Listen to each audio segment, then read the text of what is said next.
I kind of want to, can we bring the encounter choir back out? I feel like we could do like a battle of the choirs today.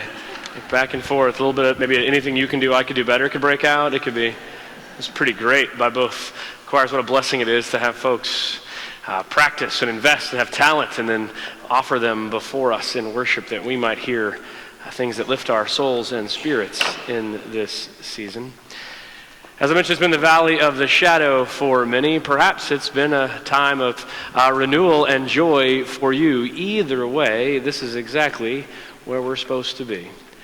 In this time of Lent, a time of weeks of preparation where we peel away things that have clung to us perhaps over the past year to prepare our hearts and our lives, our minds to encounter the power of God on that amazing Holy Week journey from Maundy, Thursday, through Good Friday and the cross, that celebration of victory Easter morning. That arrival will mean more if the journey is what it's intended to be, which is a time of self-reflection, some looking in the mirror and asking ourselves, where has sin crept in and taken hold? Where have habits grabbed a foothold in my life that I don't intend for them to possess this power over me? Where have I given power to other people who don't deserve it? Where have I harbored unforgiveness where I might need to release the toxicity and brokenness and pain of the wound that I have known? And God wants to heal it. And so to be about that work in this season, our series has been 7 Deadly Sins. We looked at several different sins that are deadly. We've talked about how sin is sin. It's missing the mark, and we are all guilty, the Bible tells us. We all fall short of the glory of not only the holiness of God, but who we were intended and created to be. Not just the things that we do, but the things that we fail to do and ought to do. Grace abounds and forgiveness meets us in excess of our need. And yet it is helpful sometimes to point out certain patterns of life and sin that are consequences of which can be more corrosive than others. And this Sunday we turn to the sin, deadly though it may be, sloth. Now this one's a tricky one because it's actually the name of a very cute animal. Have you seen these things? I don't know if they're friendly or not. I've never actually been around them. I've seen pictures of the slow-moving sloth that sort of slowly gets up the tree and eats a leaf, but I want to hug them real bad. Now, whether that would end poorly for me, I don't know. I do know that trying to pet a squirrel is a bad idea. It's a long story. But sloth is kind of sneaky, and you're here. It's the 9:30 service, the 8:15 folks. I didn't even know what to tell them about sloth. I mean, they came to church at 8:15. I'm not gonna lie, there's a couple families with small children that come to that service that I'm in complete awe of. How do you do it? Teach me, what time did you wake up to get, they're dressed and hair is combed? This is hard to do. I don't know the last time you got a herd of children out the door that quickly. They do it every Sunday, they're here. And so it was like, sloth, let me tell you about how you're lazy. It's probably true in this room too, that this sin may not be as front and center as some of the other ones we've talked about. In fact, getting to know you in this community, in fact, getting to know myself, it may be that we are more in need of being reminded of the power of Sabbath than the danger of being lazy like a sloth. It may be that we need to know rest and renewal. We think it's any type of rest would be slothful. That's not true at all. Sloth is a particular version of inactivity.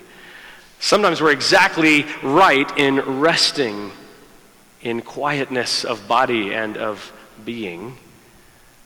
Of taking a nap can be a holy and sacred thing, especially on Sunday afternoon as far as I'm concerned when it can happen. That's not slothful in the biblical sense, in the concern of the corrosiveness of sin. Neither is another place where sloth gets thrown around in a dangerous way. Oftentimes, kids who learn differently are labeled as lazy. Did this happen to you? Kids who don't work in the same way, don't learn the same way, get labels put upon them that can be damaging and hard. And here's the problem with labels like that. Oftentimes we get called something long enough, loud enough, we start to believe it ourselves. And so a kid who may have a disability with reading or a developmental delay starts to believe that they're lazy, slow, and a sloth. What if instead The way in which we labeled people encouraged them to their best selves. One of the things we need to make sure we do is call out that which in others would give God glory and the celebration of their lives they're designed to give. This is what good friends and neighbors do. Let's be those folks. But sloth is still deadly. Let's turn to Scripture and find a few words. Proverbs first this morning. I think I've told you when Proverbs comes up, my favorite description of Proverbs was from a professor in seminary who said that Proverbs, reading it straight through in big chunks, was like going on a long drive with your mother. I love that notion. And when you hear these words, I wonder if you can hear it in the voice of your mom. Chapter 26, verse 12. Do you see persons wise in their own eyes? That's really impressed with themselves. There's more hope from fools than for them. The lazy person says, there's a lion in the road. There's a lion in the streets. Now, there were lions in ancient Israel. They've been pushed out. They don't really exist there in the same way. But there were lions, so this label isn't impossible. What Proverbs is having us see is that fear can make us lazy. Right? True courage isn't not knowing that there are dangers in the world. Courage isn't ignorance. There are things that we could be afraid of that can hurt us. Courage is leaving the house anyway. Courage is taking the step forward anyway. Being afraid and saddling up anyway, as one of my favorite guys, John Wayne, would say. Real bravery is getting on the horse even though you're afraid. There's a lion in the street, there's a lion in the road, so I'm just going to stay in. Lazy, toxic, sloth-like stuff allows fear to lead us to not leave the place of comfort and security where we cannot stay. I like this, verse 14. As a door turns on its hinges, familiar with doors, so does a lazy person in bed. Isn't that great? Doors don't go anywhere. Not if they're functioning properly. They swing back and forth, and so a lazy person doesn't go anywhere, just rolls over in bed. I just love the imagery there in Proverbs. The lazy person buries a hand in the dish that reaches into the food and is too tired to bring it back to their mouth. I've seen toddlers do this before, have you? So tired that they fall asleep face first in the spaghetti. I feel like everybody has to have that picture in their this is a part of their journey, the picture of them face down. At least my mom thought it was really important to share with people. You fall asleep. This is sort of that imagery, only on a deeper level. That which would feed us, would feed our families. The work is too much. And maybe there are folks, maybe they're here, maybe they're in your family, for whom they seem allergic to labor. That hard work, they have an aversion to that. So much so that they don't have all that maybe they would have otherwise if they would only just muster the effort to try. Do you know someone in your family who is sloth-like and lazy in that broken way? I think we all probably do. And if you don't know who we're talking about, remember what we say about families. If we don't know who we're talking about, it may be you. We all are tempted perhaps in these moments. Again, I wonder how sloth might get to those who work hard all the time. The lazy person is wiser in self-esteem than 7 who can answer discreetly. That is, that the wiser person thinks so well of themselves. The slothful, lazy person is settled in their understanding of themselves and their own life, rather than 7 people who know better than to speak up so boldly and loudly. Here's what I imagine for you achievers in the room, that sloth is slipperier and sneakier. It's still deadly for you and for me, but in a different way. This amazing article, and it was in The Guardian. It's a British publication. If you want to check it out, I think it's worth reading just because the story is so great. I want to give them credit. There's a town in Norway. Anybody from Norway? All right. Well, okay. Norway's, you know where it is? Europe, but further north. The Olympics were there a while back. There's a town called Rjukan, and I think that's how you pronounce it, but there's a J in there I don't know what to do with. And so there in Rjukan, it sits in an east-west valley, deep in this valley up in Norway, which is further north than South Texas. There's a lot more snow and a lot more cold, and in certain seasons, less light. In fact, Rjukan sits in this valley so deeply that they can mark the days when the sun leaves and comes back to the town. September the 28th, the last light falls on the city. And up the hills, the line of light starts to rise further and further until it reaches pretty high to the top and then starts to descend slowly back down, returning March the 12th. Oh gosh is right. 6 months. 6 months in dim, gray darkness. Can you fathom that? Look, it rains here for 3 days and people are complaining in San Antonio. I haven't seen the sun since Tuesday. It's Wednesday. What's your problem? That's where we live. It's sunny most of the time. It comes out and we get to see it and bask in it. Can you imagine not feeling the sun on your skin for 6 months? This guy Anderson, this is the greatest jobs we've ever heard. His jobs are, he's municipal lifeguard and an artist. I know, right? That's a cool business card, isn't it? I bet that pool is fun to swim at.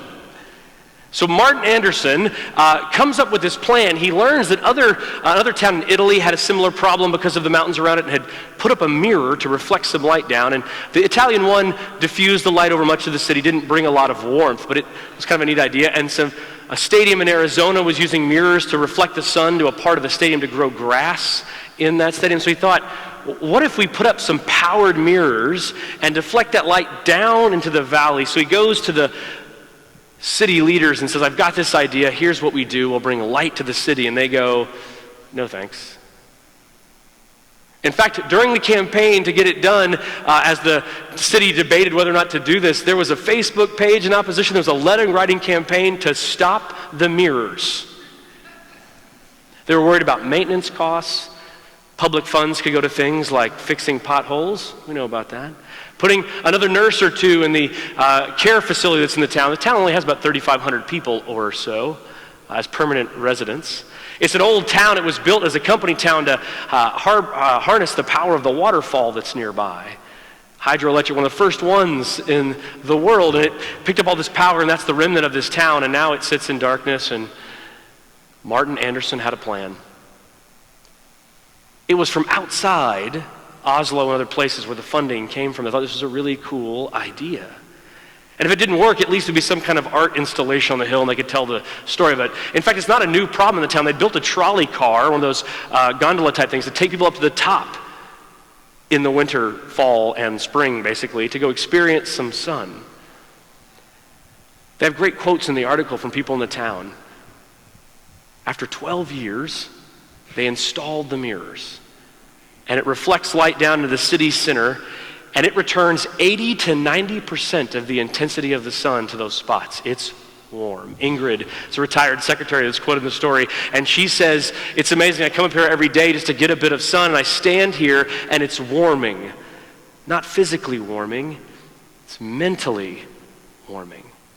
Imagine what it's like to taste the sun after all those weeks of gray, dim darkness. Larson admits he was opposed to it. He struggled with it. He didn't believe in the project.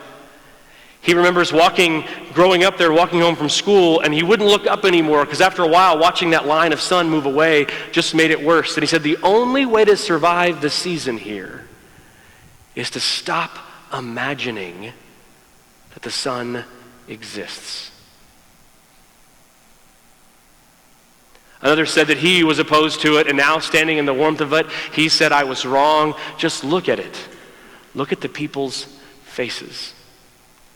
When they asked Anderson, why did people oppose this, that's so obviously bringing this amazing thing to the city who lacked it, he said, it would seem that those who had lived in shadow found it difficult to imagine light. And those that lived too long in the shadow of this narrow valley have their minds narrowed as well. So some of you who gather here in this place, who are achievers all the time, who woke up today ready to go about your day, one more thing with a list of things to do, and you're going to conquer the world, here's where I think sloth can get us. We can have busy feet, busy hands, and busy lives, and still not imagine. Still not be willing with mental energy and spiritual courage to believe that the world might actually be different. We can live so long in the valley of the shadow in this broken and hurting world that we find ourselves in this place where grief and pain, lies and deception, disease and even death steals our hopes and shakes our confidence in the future, it's easy to look down and look at our feet and the activities of our daily lives, our hands, and stay busy. Sloth is a deadly sin if we allow it to make us lazy in imagining the world as God dreams it. What would it look like? What would it look like in our world? That's maybe too big. What would it look like in our country? Well, that may be too depressing. What would it look like in our state, in our community, in our neighborhoods? Let's say on our street, in our houses. What would it look like if God got what God wanted in that space? What light and warmth would exist in dark places? What dark places would flee? See, you can take all the dark that you want. It will not extinguish light. John tells us in the gospel that light came into the world and the darkness could not overcome it. We are a people of that light. And the danger to believe the world as it is will always be is against the hope that we're rooted to in this season. That which rails and works against hope in this world will not last. In fact, its efforts will evaporate like dust and be no more.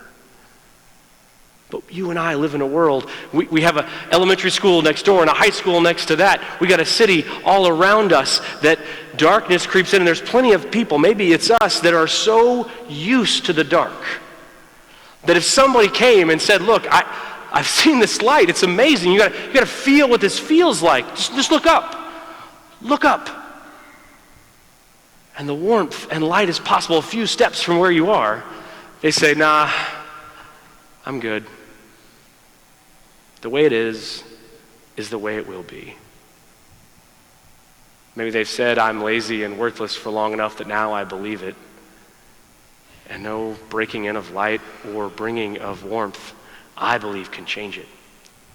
So if that's the case, in the city that we live in, though the hills roll, the valley is not quite that deep where the sun doesn't get to us, but maybe hope doesn't.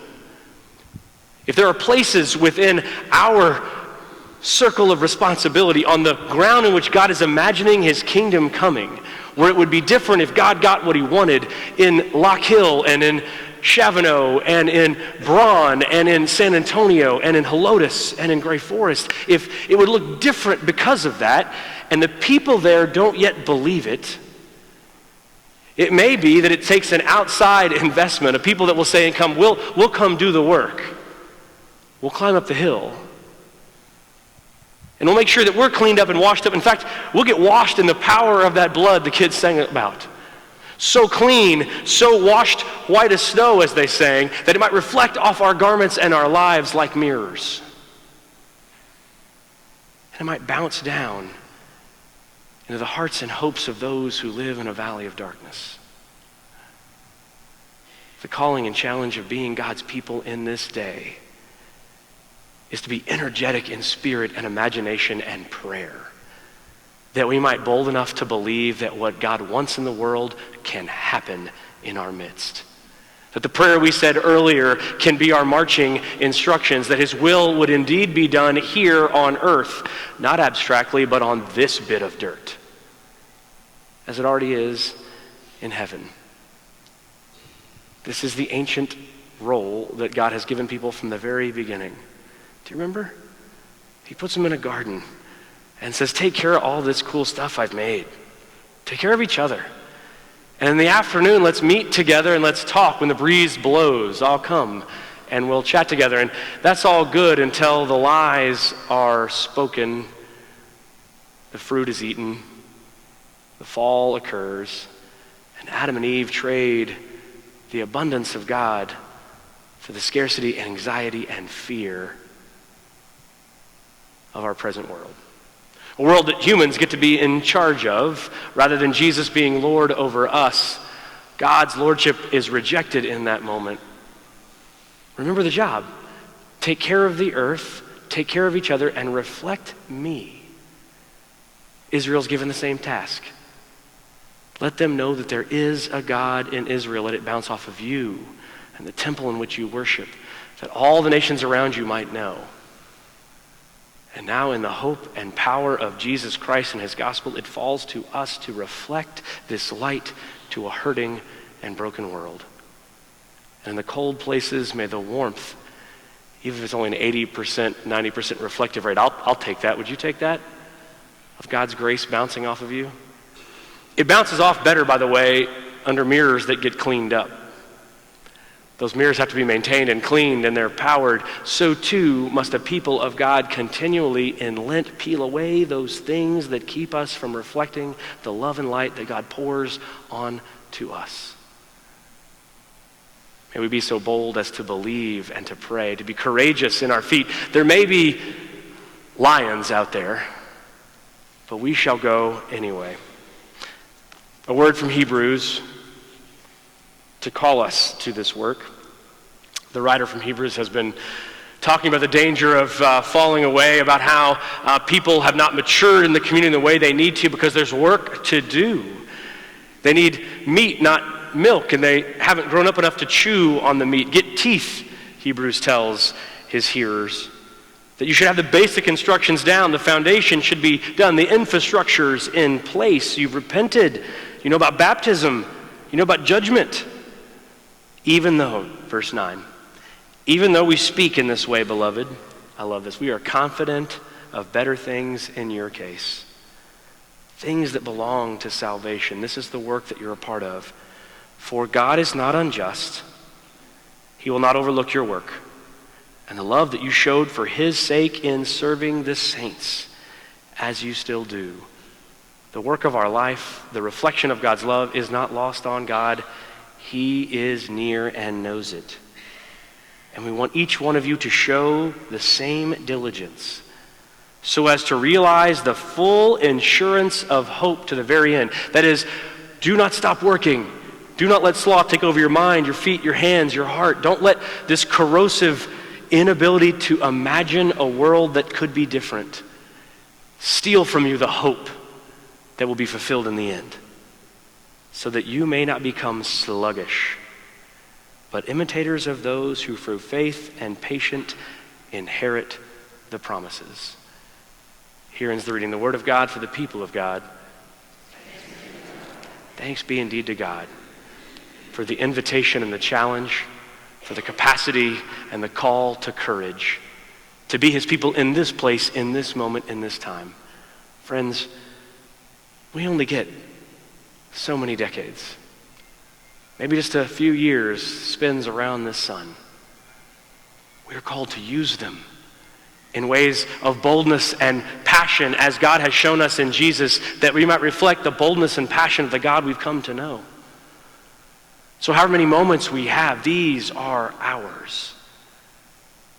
We don't allow sloth to steal from us the belief that what we do matters to God, and what we're a part of can transform and change everything, including the streets we walk on, the schools we send our kids to, the city in which we work, the state in which we live, and yes, even this country and world, by the power and presence of his light, love, and warmth. May it reflect off of you and me that those who live in the valley of shadow of darkness will fear no evil, for they will know that God is with us.